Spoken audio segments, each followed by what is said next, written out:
ओम या श्री स्वयं सुकृतिनां भवने स्वलक्ष्मी पापात्मनां कृतिदयां हृदये सुबुद्धि श्रद्धा सदां कुलजना प्रभव सलज्जा तां त्वां नतास्म परिपालय देवी विश्वं सर्वमंगल मांगल्ये शिवे सर्वार्थ साधिके शरण्ये त्र्यंबके गौरी नारायणी नमोस्तुते। नमस्कार, स्वागत है आपका आचार्य वाणी में। मैं आचार्य डॉक्टर विक्रमादित्य आपके साथ हूँ। आज का विषय हमारा है मिथुन राशि वालों के लिए दिसंबर के आरंभ काल में ग्रहों का योग किस प्रकार से बना हुआ है। देखिए, मिथुन राशि वालों, आपकी राशि के स्वामी बुध हैं और इन दिनों चल रहे हैं अस्त। सूर्य के साथ बिल्कुल सन्निकट होने के कारण से वो अस्त चल रहे हैं।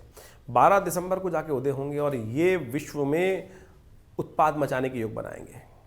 ये ऐसे नहीं बोल रहे हम, क्योंकि इस वक्त मार्गशीर्ष का महीना चल रहा है, उसमें 5 शनिवार हैं, बृहस्पति और साथ साथ सूर्य का समसप्तक योग चल रहा है, शुक्र मंगल का समसप्तक योग बनने वाला है, मंगल शनि का षडाष्टक योग बना हुआ है। तो ये जो विश्व में एक लोगों को दिखाई दे रहा है कहीं शांति हो सकती है, ट्रम्प साहब आ गए हैं, हमें नहीं लग रहा। ज्योतिष के दृष्टिकोण से एक उत्पाती योग है।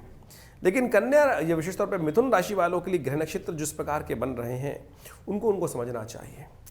शनि महाराज आपके भाग्य जगाने के लिए तैयार हो गए हैं। अब बस थोड़ा मंगल को आपको ताकत देने की ज़रूरत है। मंगल जहाँ पर बैठे हुए हैं वो कहीं ना कहीं थोड़े से आपकी हिम्मत को तोड़ रहे हैं।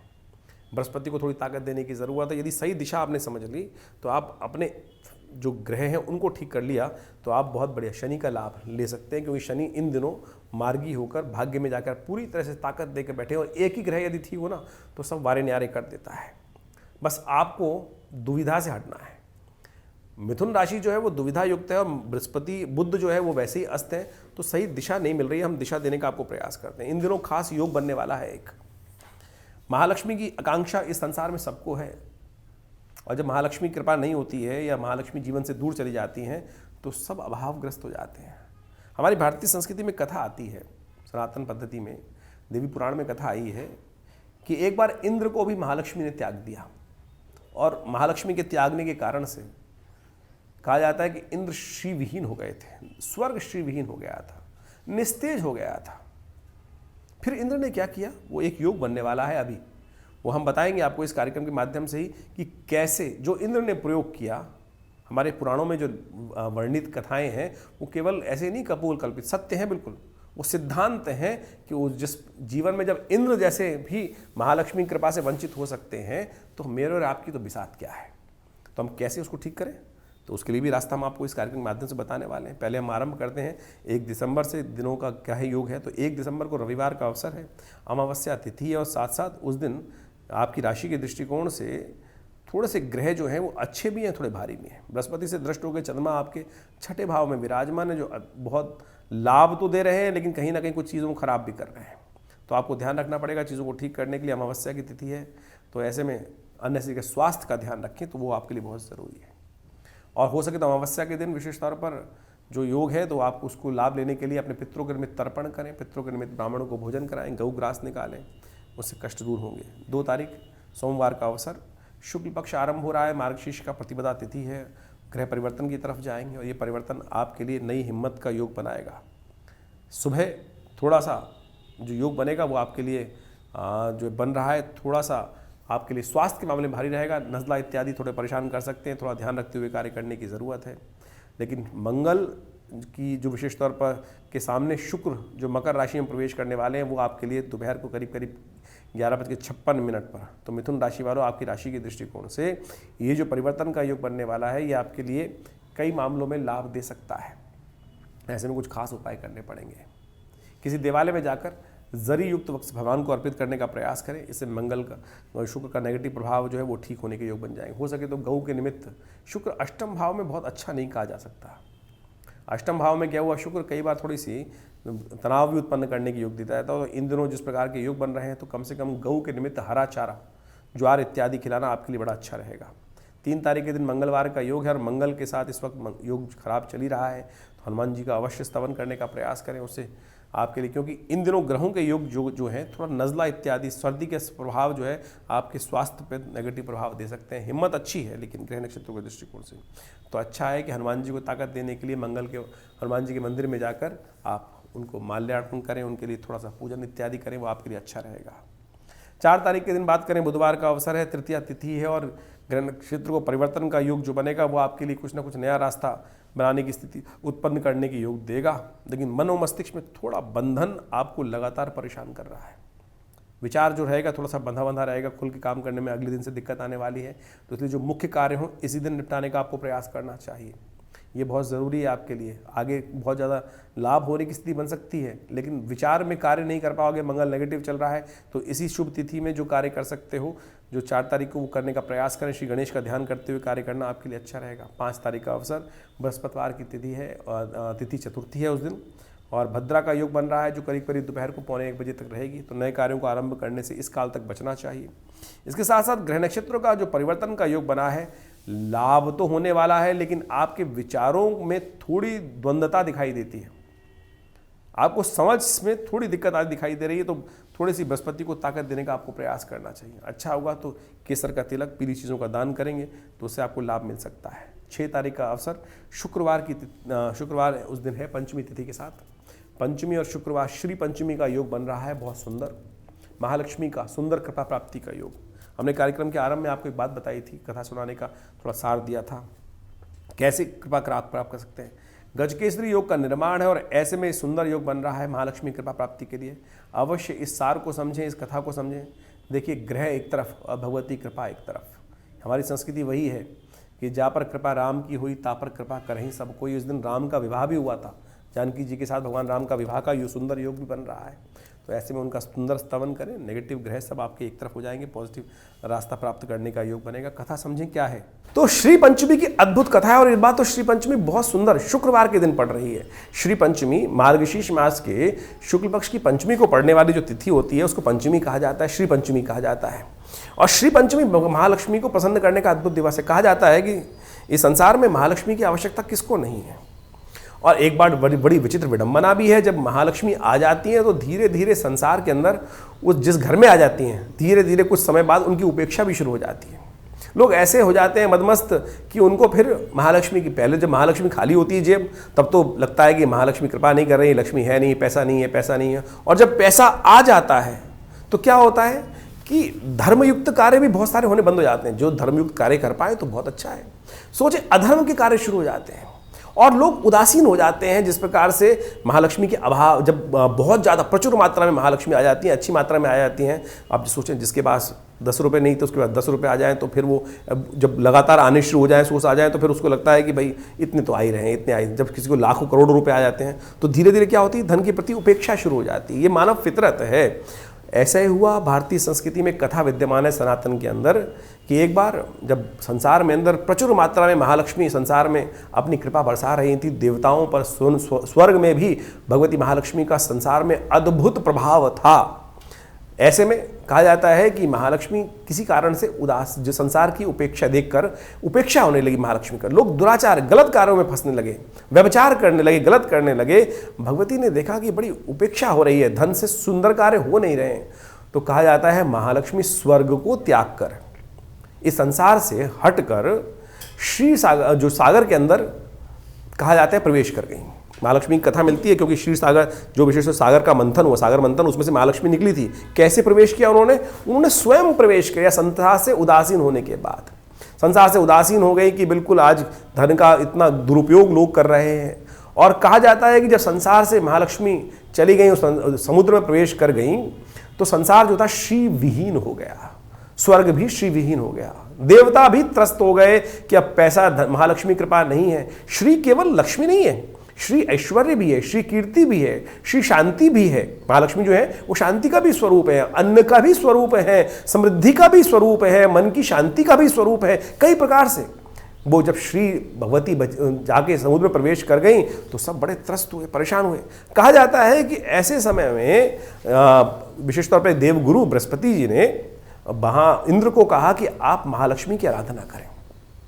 कहा जाता है कि इस तिथि से जो मार्गशीर्ष मास के शुक्ल पक्ष की पंचमी से श्री पंचमी के दिवस से संकल्पबद्ध होकर उन्होंने भगवती का सुंदर आराधना करने का कार्य आरंभ किया। और भगवती के सुंदर आराधना के लिए उनके महालक्ष्मी के जो मंत्र हैं शास्त्र में जो अद्भुत रूप से विद्यमान है। एक मंत्र आपको बताता हूँ जो देवताओं के द्वारा ही कहा गया है, उनकी स्तुति के अंदर जो देवी सूक्त के अंदर पाठ आता है।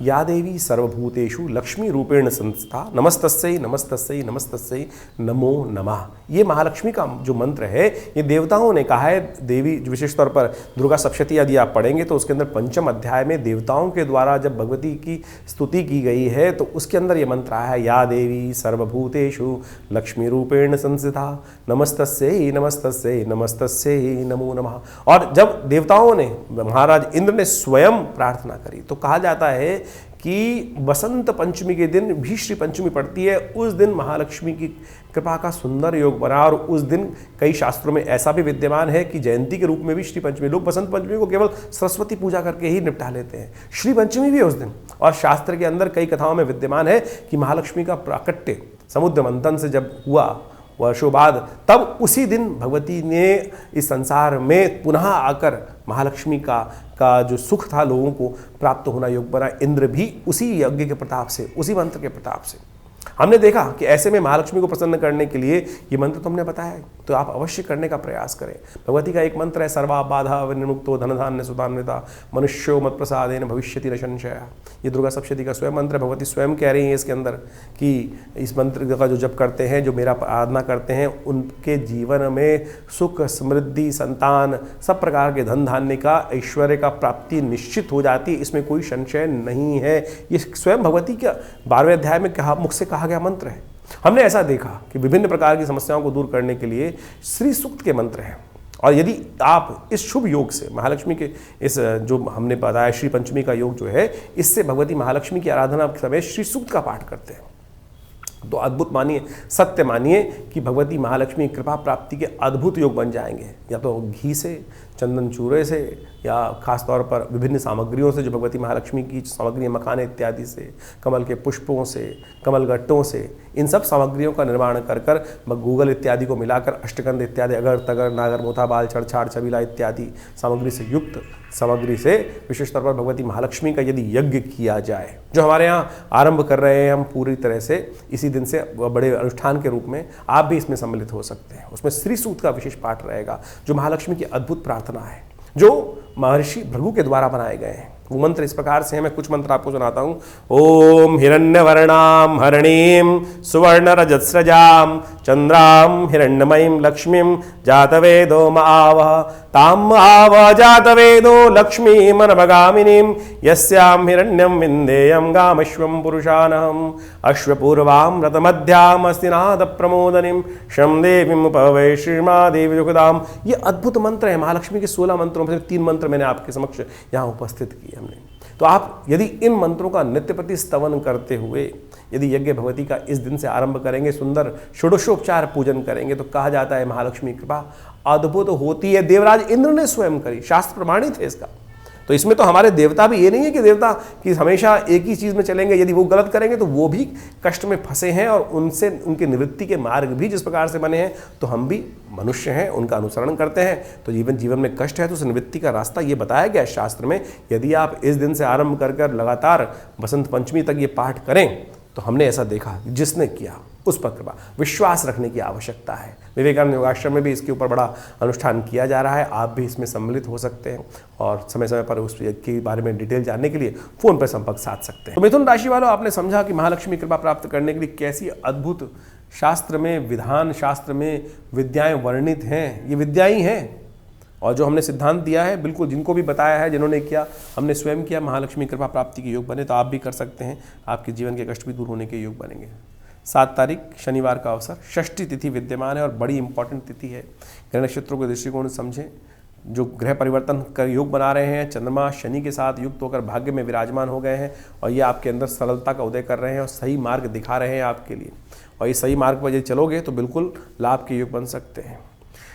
लेकिन 7 तारीख को मंगलवार, विशेष तौर पे एक बात समझनी चाहिए कि मिथुन राशि वालों को 7 तारीख को मंगल जो परिवर्तन का योग बना रहे हैं, मंगल वक्री होने जा रहे हैं और ये शुक्र के साथ जो योग बनाएंगे वो कहीं ना कहीं समसप्तक योग बनाएंगे। शनि के साथ षडाष्टक योग बन रहा है।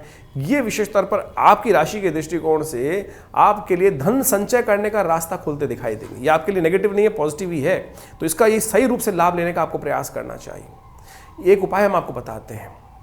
यदि आप बंदरों को विशेष तौर पर केला चना इत्यादि का वितरण करें तो इस मंगल का नेगेटिव प्रभाव दूर करने का रास्ता बन सकता है। गौ सेवा करने से भी ये जो धन की सेविंग्स को बढ़ाने के लिए मंगल जब तक नेगेटिव चल रहे हैं, वक्री चल रहे हैं, आपके लिए रास्ता दे सकते हैं। मंगल कमज़ोर है, लेकिन यदि ये उपाय अपना लें तो आप देखें कि शनि के साथ जो योग बन रहा है ये बड़ा विशेष है। इसमें आपको लाभ प्राप्ति के योग बन सकते हैं। इसको समझने की आपको खासतौर पर ज़रूरत है।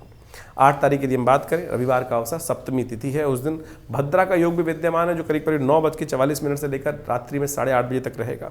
मित्र सप्तमी का योग बन रहा है और ग्रह नक्षत्रों के दृष्टिकोण से इस वक्त सूर्य आपके बहुत अच्छे नहीं चल रहे हैं। षष्ठ भाव में बैठे हुए सूर्य बुध के साथ कहीं ना कहीं आपको धन से नुकसान देने के योग भी दे रहे हैं।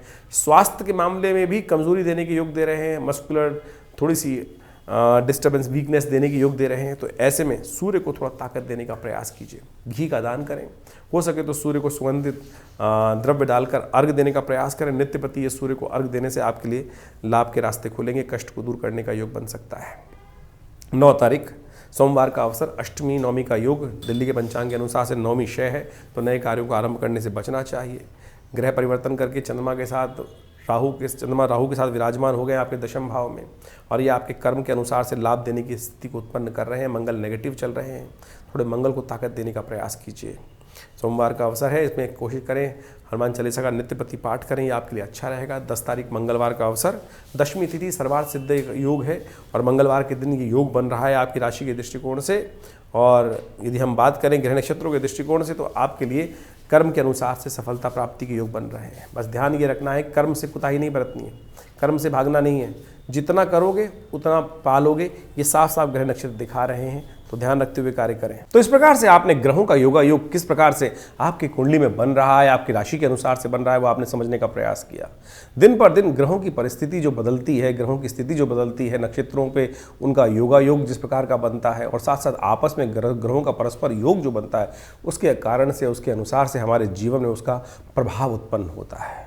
इस दौरान दिसंबर के आरंभ काल के अंदर जिस प्रकार का ग्रह योग बन रहा है, 2 प्रकार के समसप्तक योग बन रहे हैं। सूर्य और बृहस्पति आपस में एक दूसरे के समक्ष समसप्तक योग बना रहे हैं। साथ साथ बीच में जब शुक्र परिवर्तित हुए तो मंगल और शुक्र का भी समसप्तक योग बनकर तैयार हो गया। ये कहीं ना कहीं संसार में उठापटक करने के योग बनाता है। कहा जाता है कि मंगल और शुक्र जब आपस में किसी न किसी प्रकार का संबंध बनाएं या समसप्तक हो जाएं एक दूसरे से, तो कई प्रकार के विध्वंस भी संसार में उत्पन्न होने के योग बन जाते हैं। भूकंप इत्यादि, प्राकृतिक आपदाएं इत्यादि भी बनने के योग बन जाते हैं। और साथ साथ युद्ध की स्थिति आप देख ही रहे हैं किस प्रकार से भयावह स्थिति में आगे बढ़ती चली जा रही है। यदि ग्रहों की ओवरऑल दृष्टि को देखते हुए हम समझने का प्रयास करें तो 12 दिसंबर के आसपास बुध भी जो विशेष तौर पर है वो उदय होने के योग बना रहे हैं, और इसके कारण से विश्व में कई प्रकार के और उत्पात भी आरंभ होते दिखाई दे रहे हैं। देखिए इस प्रकार से, और मार्गशीर्ष का महीना चल रहा है, मार्गशीर्ष के महीने 5 शनिवार का योग भी बन गया, जो विश्व में तनाव को ही उत्पन्न करने के योग देता है। विश्व में विश्व युद्ध के हालात कहीं ना कहीं बनते दिखाई दे रहे हैं। बहुत सारी गणनाओं के अनुसार से कई लोगों ने प्रेडिक्शन भी किया है कि दिसंबर के मध्यकाल के आगे जाकर विश्व में जिस प्रकार की मंगल शनि का टकराव, देखिए ग्रहों को योगा योग समझना चाहिए। ये कहीं ना कहीं आतंकवाद को बढ़ाता है, कहीं ना कहीं आपस के अंतर्द्वंद को उत्पन्न करने की स्थिति को उत्पन्न करता है। साथ साथ मार्केट के रुख को भी हमें समझने का प्रयास करना चाहिए। अभी हमने कुछ दिन पहले प्रेडिक्शन किया था कि जब ग्रहों की स्थिति बदलेगी तो मार्केट का रुख कहीं ना कहीं गिर सकता है, और अभी हमने देखने को भी मिला। तो ऐसा ही योग अभी आने वाले समय में ग्रह योग का बनता दिखाई दे रहा है। तो आपकी राशि के अनुसार से आपको समझना चाहिए। देखिए राशि के विश्व के दृष्टिकोण से हम समझाते हैं, राशि के दृष्टिकोण से आपको दिखाने का प्रयास करते हैं, तो 12 भाग में बांट देते हैं। लेकिन अच्छा यह है कि पूरी तरह से ग्रहों को विवेचना के साथ समझने का प्रयास किया जाए, और ग्रह दृष्टिकोण से बहुत सारे अद्भुत योग भी बनते रहते हैं। ऐसा नहीं है कि विश्व में जब ग्रह स्थिति खराब चल रही हो तो सबका ही नुकसान होगा, या सबका ही कहीं ना कहीं लाभ की अच्छे योग बनेंगे, सबके लाभ के योग बन जाएंगे। वो सारी परिस्थिति बनती है व्यक्ति कहाँ कौन से कर्म किस प्रकार से करके आया है। अवश्य में वो भोक्तव्यम कृतम कर्म शुभाशुभम, जो शास्त्र में सूत्र समझाया गया है, उसको हमें समझना चाहिए। इस दौरान कई प्रकार के सुंदर योग बनते हैं, और उन सबको लाभ लेने के लिए हमें पुण्यों को बढ़ाने का प्रयास करना चाहिए। जितने बढ़िया हमारे जीवन में पुण्य होंगे ना, उतने ज़्यादा जीवन में आगे बढ़ने के योग बन जाएंगे। और कष्ट का समय आएगा तो वो पुण्य कहीं ना कहीं हमारी रक्षा करने, कहीं पुरानी कहावत है, दिया लिया काम आ जाता है, पुण्य किया हुआ कहीं ना कहीं काम आ जाता है। जब विकट स्थिति उत्पन्न होती है तो बहुत सारे लोग कष्ट में फंस जाते हैं, लेकिन कुछ लोग उनसे बाहर निकल के आ जाते हैं। कारण है केवल पुण्य। इसलिए यथासंभव जितना हो सके हमें अपने भी मनोमस्तिष्क से शुभ की तरफ पुण्य कार्य कर्म की तरफ अपने आप को लगाने का प्रयास करना चाहिए।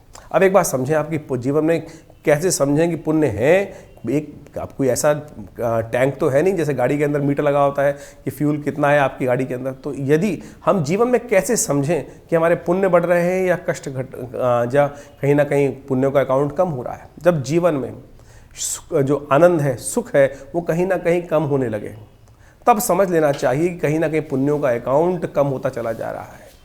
देखिए, पुण्य बढ़ते भी बहुत तेज हैं और घटते भी बहुत जल्दी से हैं, तो इस बात का ध्यान रखना चाहिए। हम एक छोटी छोटी एक चींटी को भी मारा तो उसका भी कहीं ना कहीं जो पाप कृत्य है वो आपके अकाउंट में ऐड हो जाता है। तो वो प्रकृति है, कहीं भी छोटी सी छोटी घटना बड़ी सी बड़ी घटना को कहीं किसी के साथ कोई राग द्वेष नहीं रखती, बैलेंस होकर चलती है। तो इसलिए कोशिश ये करें, जब मन में शुभ करने का आया तो तत्काल ही कर देना चाहिए शुभ कार्य। कई बुरा करने का सोच रहे हैं तो उस पर विचार करने का प्रयास करना चाहिए। तो इसलिए हमारी भारतीय संस्कृति में जितने उत्सव समय समय पर मंगलवार, सोमवार, शनिवार, रविवार, ये सब उपाय, उसके बाद हर तिथि से लेकर अमावस्या, पूर्णिमा, अष्टमी, नवमी, चतुर्दशी, प्रतिपदा, पंचमी, ये सब प्रकार के योग जो आते हैं ना, वो सब पुण्यों को कहीं ना कहीं कथा के साथ उन पुण्यों को जगाने का रास्ता हमारे शास्त्रों में बताया गया। जैसे हमने आज के इस कार्यक्रम के अंदर आपको बताया कि श्री पंचमी का सुंदर योग बन रहा है। श्री पंचमी विशेष तौर पर भगवती महालक्ष्मी को प्रसन्न करने के लिए योग बनती है।